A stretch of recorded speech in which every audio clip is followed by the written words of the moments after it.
नमस्कार, सुबह 10 बजे के समाचारों में आपका स्वागत है। मैं हूं पूजा पांडे। समाचारों में सबसे पहले नजर डालते हैं हेडलाइंस पर।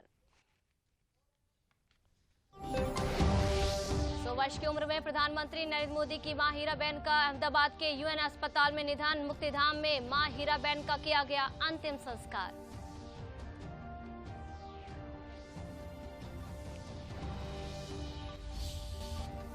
प्रधानमंत्री की मां के निधन पर राष्ट्रपति, रक्षा मंत्री, गृह मंत्री और मुख्यमंत्री समेत तमाम लोगों ने दी श्रद्धांजलि। प्रधानमंत्री ने ट्वीट कर कहा, शानदार शताब्दी का ईश्वर के श्री चरणों में विराम।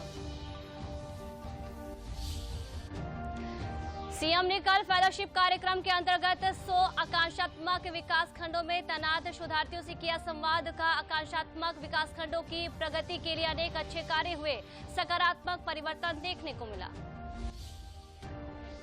और स्थानीय निकाय चुनाव में ओबीसी आरक्षण को लेकर इलाहाबाद उच्च न्यायालय की लखनऊ खंडपीठ के निर्णय के खिलाफ प्रदेश सरकार ने सर्वोच्च न्यायालय में एसएलपी की दाखिल।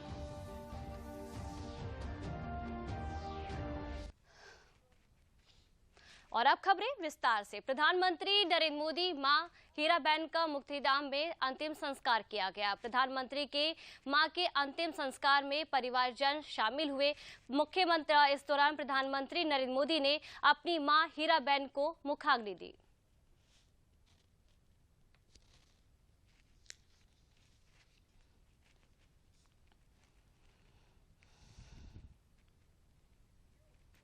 इससे पहले प्रधानमंत्री मां के निधन के बाद गांधीनगर पहुंचे, जहां उन्होंने अपनी मां को श्रद्धांजलि दी और अंतिम यात्रा में अपनी मां को कंधा दिया।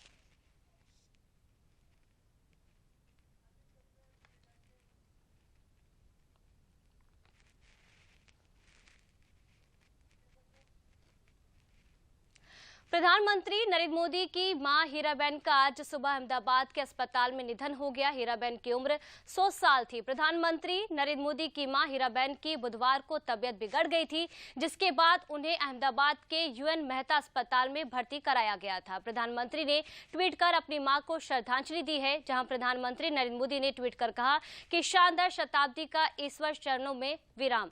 मां, मैंने हमेशा उस त्रिमूर्ति की अनुभूति की है जिसमें एक तपस्वी की यात्रा, निष्काम कर्मयोगी का प्रतीक और मूल्यों के प्रति प्रतिबद्ध जीवन समाहित रहा है।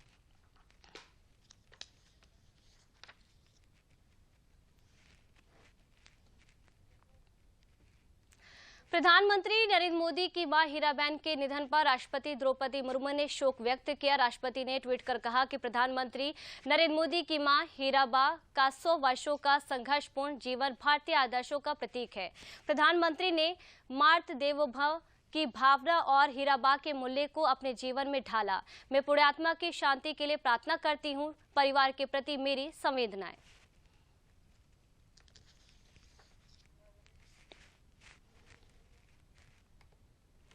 रक्षा मंत्री राजनाथ सिंह ने ट्वीट कर कहा कि प्रधानमंत्री नरेंद्र मोदी की माता श्री हीराबा के निधन से मुझे गहरी वेदना हुई है। एक मां का निधन किसी भी व्यक्ति के जीवन में ऐसी शून्यता लाता है जिसकी भरपाई असंभव है। दुख की इस घड़ी में प्रधानमंत्री और उनके परिवार के प्रति मैं अपनी संवेदना व्यक्त करता हूं। ओम शांति।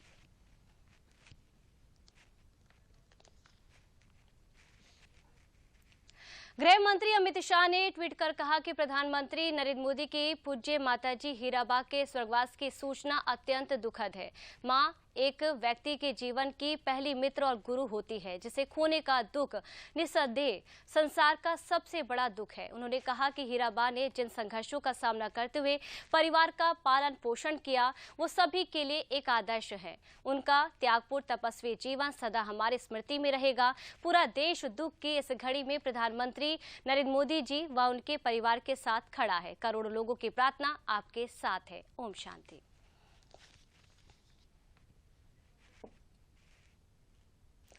केंद्रीय मंत्री नितिन गडकरी ने प्रधानमंत्री नरेंद्र मोदी की मां के निधन पर ट्वीट कर कहा कि प्रधानमंत्री की पूज्य माताजी हीराबेन जी के निधन का समाचार अत्यंत दुखद है। उनको मेरी भावभीनी श्रद्धांजलि। हीराबाजी ने अत्यंत कठिन और संघर्षपूर्ण जीवन जीते हुए जो संस्कार अपने परिवार को दिए, उसी से नरेंद्र भाई जैसा नेतृत्व देश को मिला। उन्होंने कहा कि अत्यंत सरल और ममतामय उनकी छवि हमेशा स्मरण में रहेगी। ईश्वर दिवंगत आत्मा को शांति प्रदान करे और नरेंद्र भाई और मोदी परिवार को इस दुख की घड़ी में संबल दे। ओम शांति।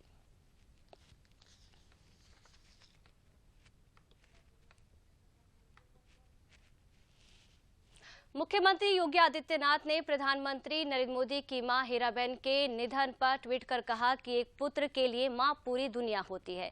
मां का निधन पुत्र के लिए असहनीय और अपूर्णीय क्षति होती है। प्रधानमंत्री नरेंद्र मोदी की पूज्य माता जी का निधन अत्यंत दुखद है। प्रभु श्री राम दिवंगत पुण्यात्मा को अपने श्री चरणों में स्थान प्रदान करे। ओम शांति।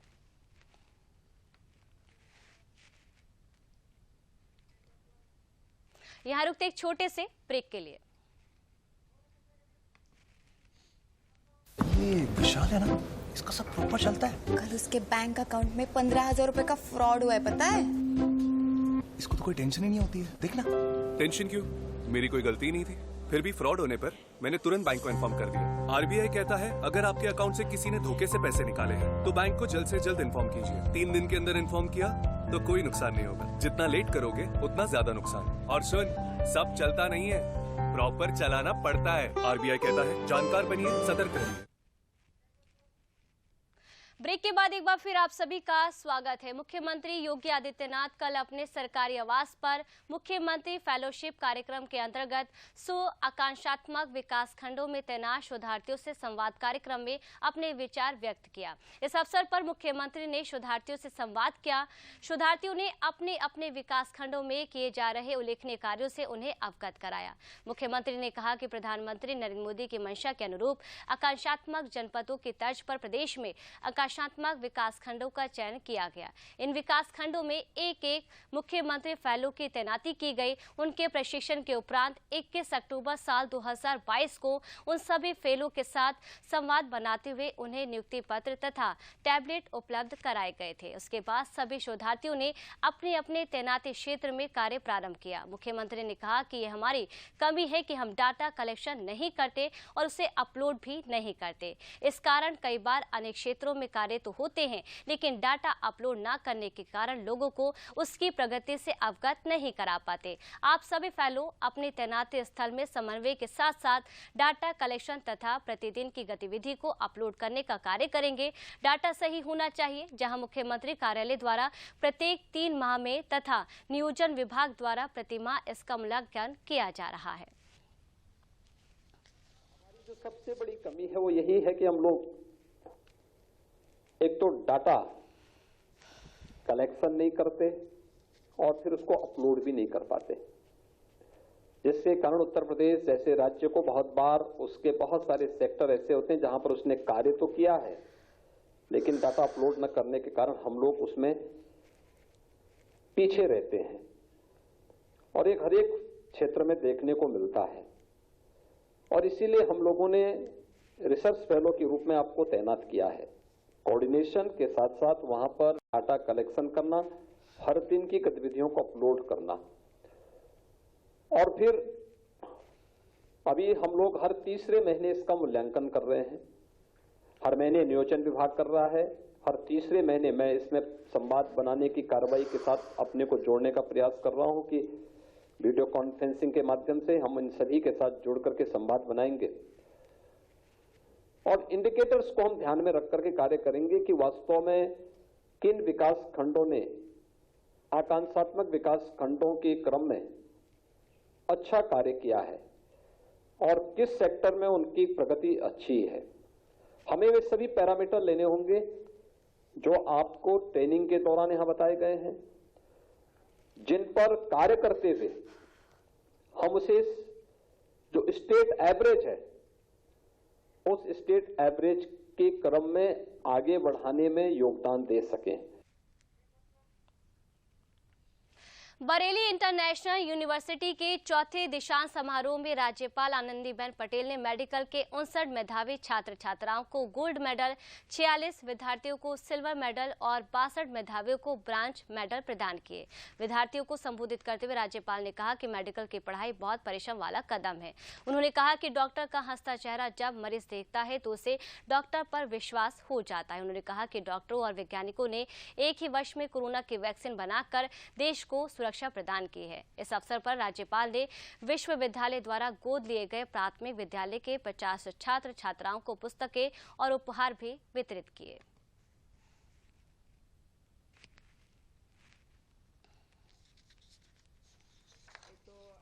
में आप जा रहे हो और इसकी बहुत ही आवश्यकता है मित्रों। एलोपैथी दवाई जरूर इफेक्ट कर देती है, तुरंत इफेक्ट कर देती है, लेकिन मूल में से ये जो रोग है वो जाता नहीं है। और इसी वजह से आयुर्वेदिक की ओर अब भारत आगे बढ़ रहा है। उत्तर प्रदेश नगर निकाय चुनाव में ओबीसी आरक्षण के मुद्दे पर राज्य सरकार ने सुप्रीम कोर्ट में कल विशेष अनुमति याचिका एसएलपी दाखिल की है। प्रदेश के नगर विकास मंत्री ए.के. शर्मा ने इसकी जानकारी देते हुए बताया कि सरकार ओबीसी के आरक्षण के लिए ओबीसी आयोग का भी गठन किया है। एसएलपी में राज्य सरकार ने इलाहाबाद हाईकोर्ट के आदेश पर रोक लगाने और उत्तर प्रदेश राज्य स्थानीय निकाय समर्पित पिछड़ा वर्ग आयोग की रिपोर्ट आने के बाद ओबीसी आरक्षण के साथ निकाय चुनाव कराने का अनुरोध किया। उत्तर चलिए यहाँ रुकते प्रदेश एक छोटे से नगर निकाय के चुनावों के लिए माननीय लखनऊ की हाईकोर्ट ने परसों एक निर्णय सुनाया था। उस निर्णय के क्रियान्वयन की दिशा में हम लोगों ने कल एक आयोग का गठन किया है। 5 सदस्यीय आयोग का गठन कर दिया गया है। उस आयोग का रिपोर्ट आने के बाद पिछड़े वर्ग के आरक्षण के लिए बाकी का विचार होगा और उन्हें आरक्षण दिया जाएगा। माननीय योगी जी की सरकार ने और हम सब ने ये बात स्पष्ट कर दिया है कि पिछड़े वर्ग के आरक्षण के बिना निकायों के चुनाव नहीं कराए जाएंगे।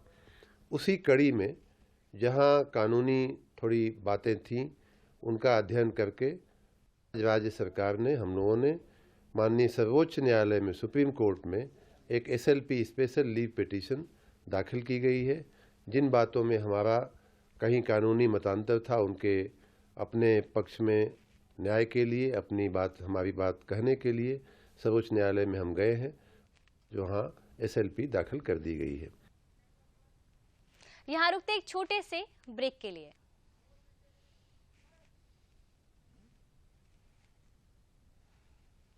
हमने फसल बीमा योजना को अधिक प्रभावी बनाया।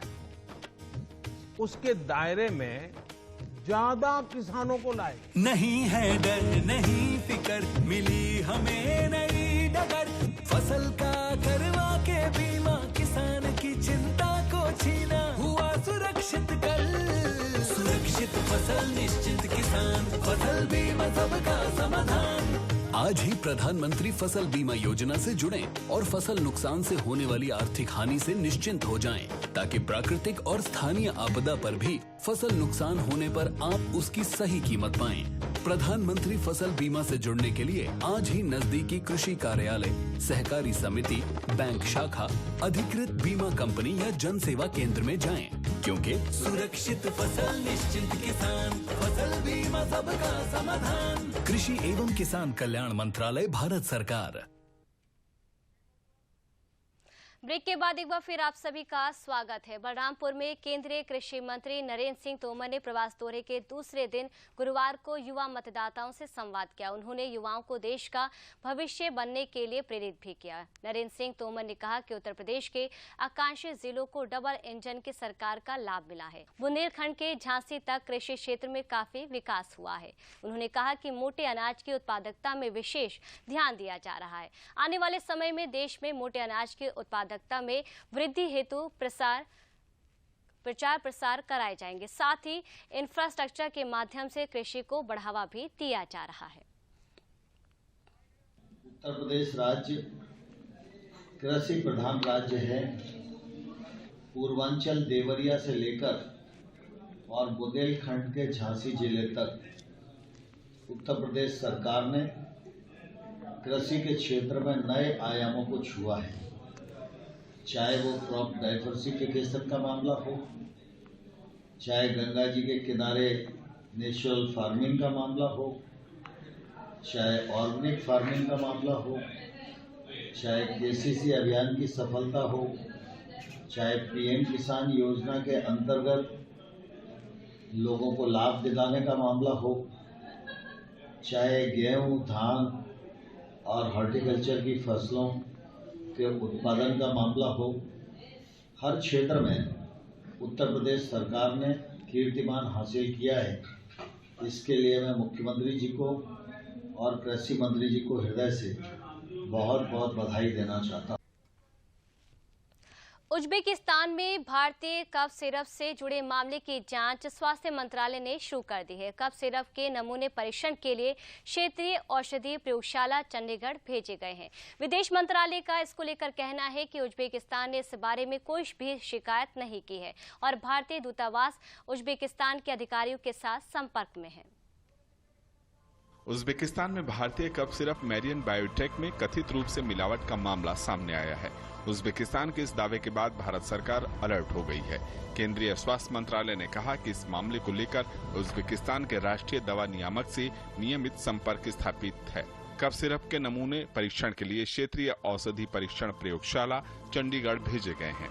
केंद्रीय स्वास्थ्य मंत्री डॉक्टर मनसुख मांडविया ने ट्वीट कर इस बात की जानकारी दी। उन्होंने लिखा कि भारतीय कंपनी मैरियन बायोटेक नोएडा द्वारा बनाई गई खांसी की दवाई में मिलावट के संबंध में CDSCO 27 दिसंबर से उज्बेकिस्तान के राष्ट्रीय दवा नियामक के नियमित संपर्क में है। सूचना मिलने के फौरन बाद उत्तर प्रदेश ड्रग कंट्रोल और CDSCO की टीम द्वारा मैरियन बायोटेक की नोएडा सुविधा का संयुक्त निरीक्षण किया गया। इसकी रिपोर्ट के बाद ही आगे जरूरी कदम उठाया जाएगा। विनिर्माण परिसर से कफ सिरप के नमूने लिए गए और परीक्षण के लिए क्षेत्रीय औषधि परीक्षण प्रयोगशाला चंडीगढ़ भेजे गए हैं। वहीं मैरियन बायोटेक फार्मा ने कहा कि सरकार कारणों की जांच करा रही है। रिपोर्ट के बाद ही कारण स्पष्ट हो पाएगा। सारे जो दिए हैं अभी जो है अंडर प्रोसेस में, कोई सेल नहीं हो रहा, कुछ भी नहीं हो रहा है। जो मतलब जो है कहते हैं अब जो गवर्नमेंट हमारी तरफ से कमी नहीं, वहाँ क्या हुआ उस अब कमेंट नहीं कर सकते। इस बीच विदेश मंत्रालय ने कहा कि उज्बेकिस्तान ने इस बारे में कोई शिकायत नहीं की है। हमारा दूतावास उज्बेकिस्तान के अधिकारियों के साथ संपर्क में है। Uzbek authorities have not formally taken up the matter with us.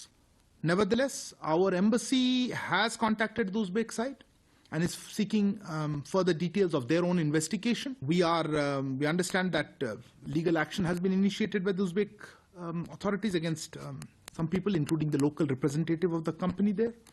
And in that context, of course, we are extending necessary consular assistance to those individuals or individuals. इस बीच इस मामले को लेकर सियासत भी शुरू हो गई है।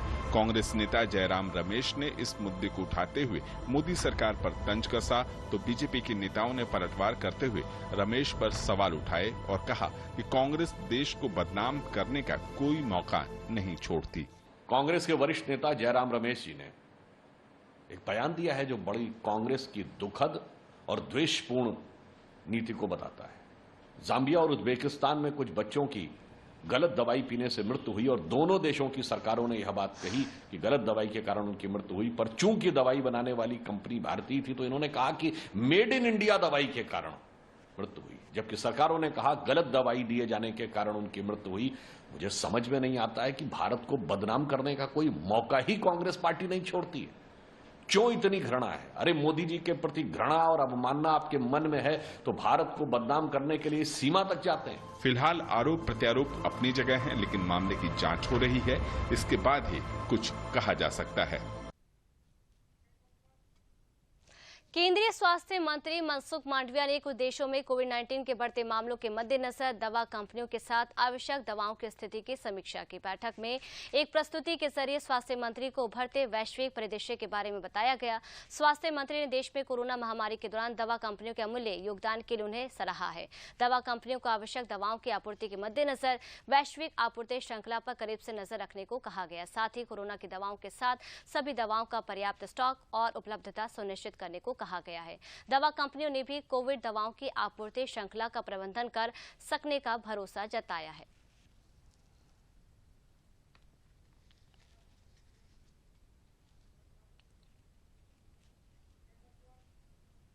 आगरा में कोविड से निपटने के लिए स्वास्थ्य विभाग सभी तैयारियों में जुटा हुआ है। वहीं ताजमहल का दीदार करने आए अर्जेंटीना के पर्यटक की कोरोना रिपोर्ट पॉजिटिव आने से अब आगरा में कोरोना संक्रमितों की संख्या बढ़कर 2 हो गई है। इससे पहले चीन से वापस लौटे एक युवक की रिपोर्ट भी कोरोना पॉजिटिव आ चुकी है। अर्जेंटीना से आए पर्यटक की कोरोना रिपोर्ट पॉजिटिव आने के बाद पर्यटक का कोई पता नहीं लग सका है और उसका मोबाइल नंबर भी बंद जा रहा है, जिसके बाद स्वास्थ्य विभाग और पर्यटन विभाग से जुड़े लोग अर्जेंटीना पर्यटक की तलाश में जुट गए हैं। वहीं पुलिस भी सीसीटीवी फुटेज खंगाल रही है। मुख्य चिकित्सा अधिकारी डॉक्टर अरुण श्रीवास्तव ने बताया है कि अर्जेंटीना के पर्यटक की ताज दीदार से पहले कोविड जांच कराई गई थी। इस दौरान पर्यटक ने अपने बारे में गलत जानकारी दी थी, जिसके बाद अब तलाश उसकी की जा रही है। उन्होंने बताया जो भी पर्यटक आगरा में आएंगे उनकी सही जानकारी के लिए होटल और ईएसआई से जुड़े लोगों के साथ बैठक की गई। इसके साथ ही उन्होंने बताया कि कोरोना से निपटने के लिए पीकू और कोविड वार्ड तैयार किए गए हैं।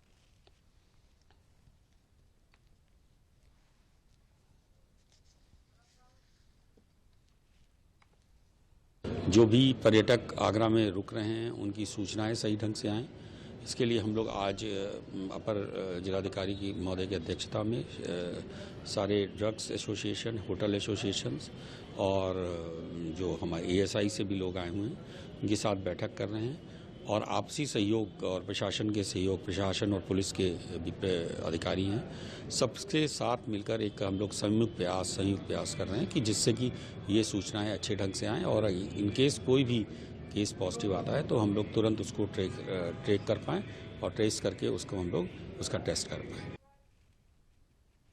भारत ऑस्ट्रेलिया आर्थिक सहयोग और व्यापार समझौता ECTA प्रभावी हो गया है। केंद्रीय वाणिज्य एवं उद्योग मंत्री पीयूष गोयल की मौजूदगी में एक समझौते का शुभारंभ किया गया। इससे ऑस्ट्रेलियाई बाजार में भारतीय सामान को बिना शुल्क प्राथमिकता मिलेगी। ऑस्ट्रेलिया को निर्यात किए जाने वाले 96% से अधिक उत्पाद अब ड्यूटी फ्री होंगे। हर साल 10 लाख से अधिक रोजगार के अवसर उपलब्ध होंगे। इस ऐतिहासिक व्यापार समझौते से दोनों देशों के लिए एक नए युग की शुरुआत होगी।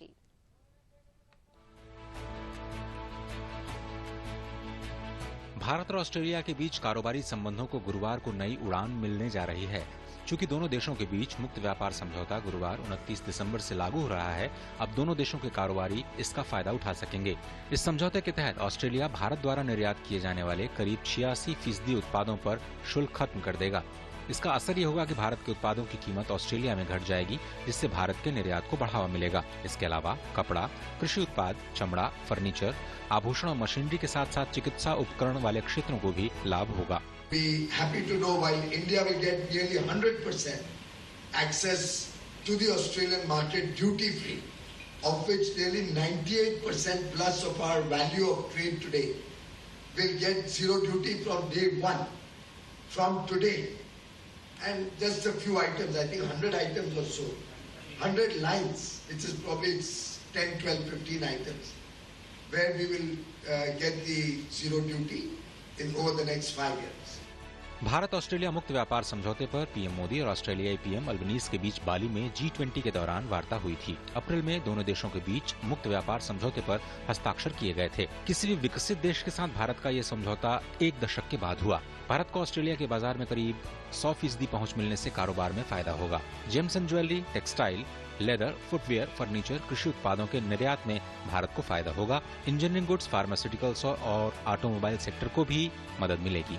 साथ ही भारत ऑस्ट्रेलिया को कोयला, मिनरल अयस्क और वाइन आदि के एक्सपोर्ट में तरजीह देगा। साल 2022 में द्विपक्षीय कारोबार 31 अरब डॉलर रहा, जो 5 सालों में 45 से 50 अरब डॉलर तक पहुंचने की उम्मीद है।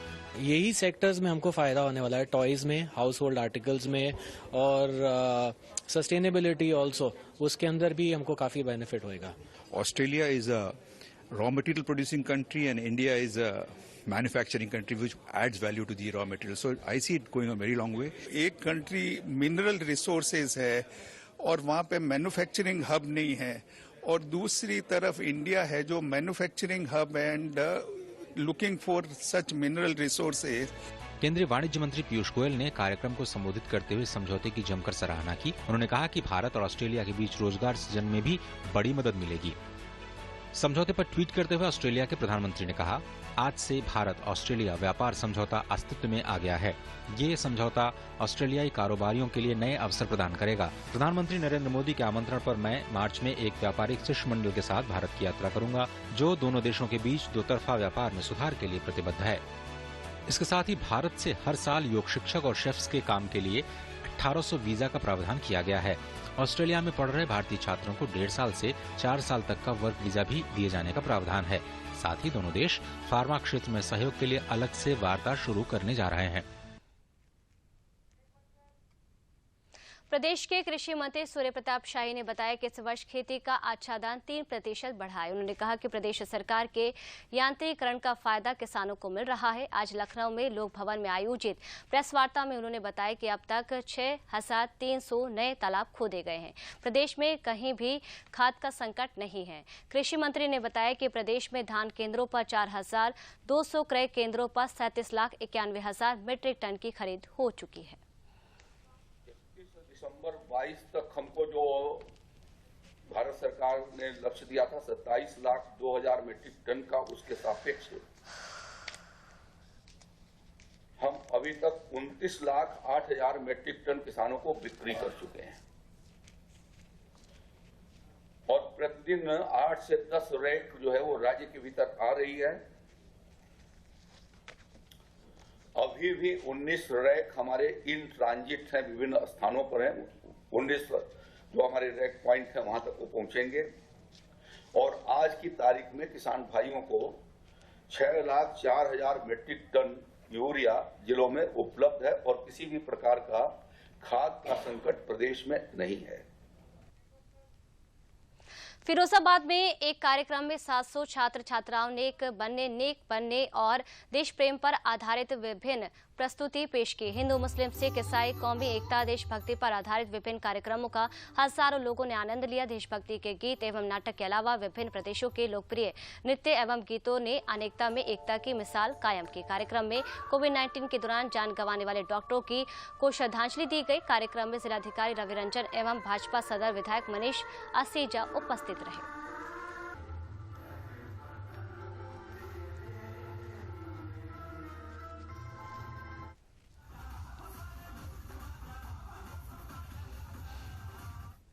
कल राजधानी लखनऊ शहर के गुरुद्वारों में खालसा पंथ के संस्थापक गुरु गोविंद सिंह के प्रकाश पर्व को श्रद्धा और उल्लास के साथ मनाया गया। ऐशबाग स्थित डीएवी कॉलेज के मैदान पर बड़ी संख्या में श्रद्धालु पहुंचे। सबद कीर्तन के साथ लोगों ने लंगर का प्रसाद ग्रहण किया।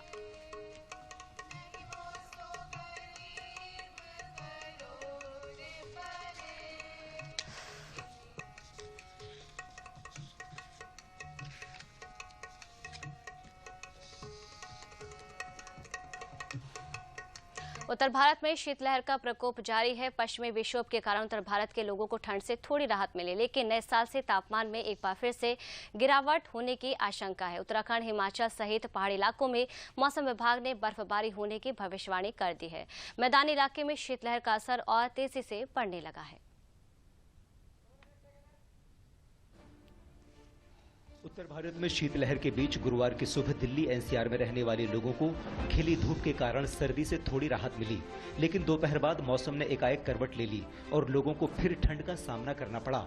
मौसम विभाग के अनुसार दिल्ली सहित पूरा उत्तर भारत अभी पश्चिमी विक्षोभ के प्रभाव में है और खाड़ी क्षेत्र में बहने वाली गर्म नर्म हवाओं के कारण इस इलाके के लोगों को ठंड से राहत मिली है।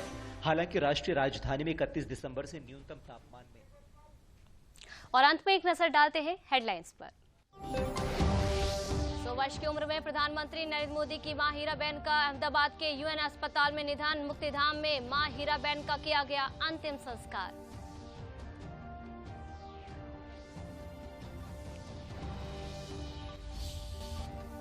प्रधानमंत्री की मां के निधन पर राष्ट्रपति, रक्षा मंत्री, गृह मंत्री और मुख्यमंत्री समेत तमाम लोगों ने दी श्रद्धांजलि। प्रधानमंत्री ने ट्वीट कर कहा, शानदार शताब्दी का ईश्वर के श्री चरणों में विराम। सीएम ने कल फेलोशिप कार्यक्रम के अंतर्गत 100 आकांक्षात्मक विकास खंडों में तैनात शोधार्थियों से किया संवाद का। आकांक्षात्मक विकास खंडों की प्रगति के लिए अनेक अच्छे कार्य हुए, सकारात्मक परिवर्तन देखने को मिला। और स्थानीय निकाय चुनाव में ओबीसी आरक्षण को लेकर इलाहाबाद उच्च न्यायालय की लखनऊ खंडपीठ के निर्णय के खिलाफ प्रदेश सरकार ने सर्वोच्च न्यायालय में एसएलपी की दाखिल।